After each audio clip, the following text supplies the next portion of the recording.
Hello everyone, welcome back to another video, and today we're going to be reviewing the highly underrated brand KYOSHO. So I don't think the new gen collectors really, not that I'm an old head or something, but I don't think a lot of people heard of KYOSHO, and it is actually a really OG brand, right? I think way before. I think it was, of course, Hot Wheels and Matchbox are the oldest diecast models, and I think KYOSHO is up there with them as well, if I'm not mistaken. So yeah, today we're reviewing the HASEMI TOMICA EBBRO GTR KYOSHO car. So this is actually part of a blind box car set. So if you're not familiar what a blind box is, think of Labubus. That's basically it. You definitely know what a Labubu is. So a HASEMI TOMICA EBBRO GTR. So this is actually a Super GT diecast model, based on the HASEMI TOMICA EBBRO GTR. I've said it a lot of times because I don't know what else to say. So it comes with a card like a Labubu. So the card over here says a Super GT 2009 series, and it shows all the possible cards you can get from that blind box. We have the Ray Brick NSX, and of course we have the preseason test car for the Impulse Sonic GTR. And it comes with actually a metal bit, not metal, sorry, a hard cardboard base over here. So it slots into the bottom so that the car doesn't fall out. So of course we get to the model of the car. So you can see that it comes with a base for you to display the car, which is actually really nice, especially for the price. And mind you, these cars costed around 300 to 500 yen back then. And of course now the market's totally different due to inflation and all that.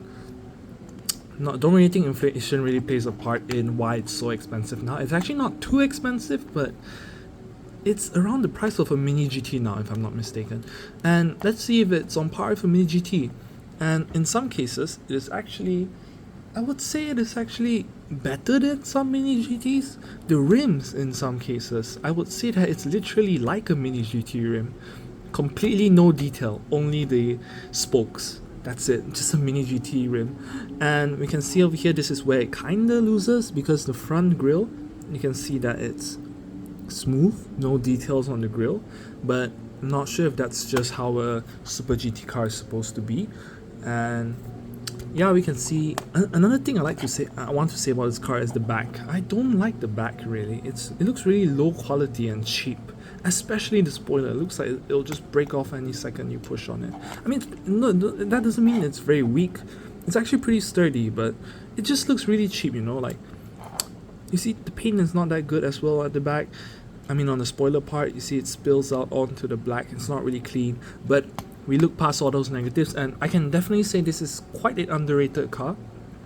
Not underrated car, sorry, underrated brand. You see everyone right now, they're just collecting. Hot Wheels are actually dying out right now. Everyone's just collecting mini GTs, all those event exclusive models and all that. And I would say, if you don't do it for the resale value and just want a cheap and detailed car, KYOSHO is definitely a really good contender. You can see there are some details on the grille as well, just some some vents over here. Although they're not like fully really good detail, like they're actually cutting through the hood. It's really good that they put in the cuts over there. The stickers, they put in most of the stickers, I would say, which is something that not all brands did, because back then these KYOSHO models, they actually got the license for all these stickers, so they could comfortably put all these stickers on it without the risk of being sued. You will never see a mini GT model with a TOMICA and EBBRO on it. But EBBRO actually went bankrupt, so maybe they're more lenient on the licensing now. But TOMICA you will definitely not see on a mini GT model. And you can see HASEMI Motorsport. And other than that, I would say that the details are really good, down to the trim and all that, the aerodynamics. One thing that mini GT does have it beat on is that sometimes the vents, they actually do cut through the car. Like you can, it's not just a shape. There's actually a hole there. There's actually a hole in some cars like the Cadillac hypercar, and that's one thing that the KYOSHO loses on. But on the price standpoint, if you were to buy this like a few years ago, this is really worth it.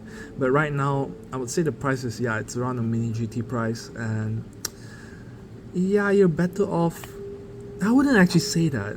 No, because KYOSHO is so old that it has such an extensive collection of different castings and all that. So what you can find in KYOSHO, you can't necessarily find in Mini GT, but what you can find in Mini GT, you can definitely find at KYOSHO, except for, of course, the newer cars, like the hypercars, all that. But yeah, oh yeah, the interior is not painted. Yeah, don't really like how the interior is not painted. I mean, for the price, you can't really complain. Back then, 300, 500. This was made as a 300 to 500 yen car. If you were to compare this to 300, 500 yen, that's like a Hot Wheels car, and you do not want to compare Hot Wheels to this. It's not even close. So, other than that, my final verdict on this car, it's really good actually. I can't complain other than the fact that it's a blind box car. I hate blind boxes. I want this. Let's say I want a Calsonic car. I'm paying for a Calsonic car. Give me a Calsonic car.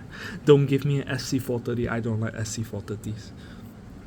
So what I'll rate this car, for the price, definitely 10 out of 10 for the price. But for the detail, Mini GT level, 8 out of 10. So overall, this is a pretty nice model, and I would highly recommend getting this model before it becomes a hype model, which I don't think it will. Hopefully not. Mini GT is currently the hype model right now with all the event exclusives and kind of. I just think it's kind of tiring. It's kind of refreshing to have something that I actually want to collect, rather than all those event exclusives. So yeah, that's it from me in this video, and hope to see you in the next one. Bye bye.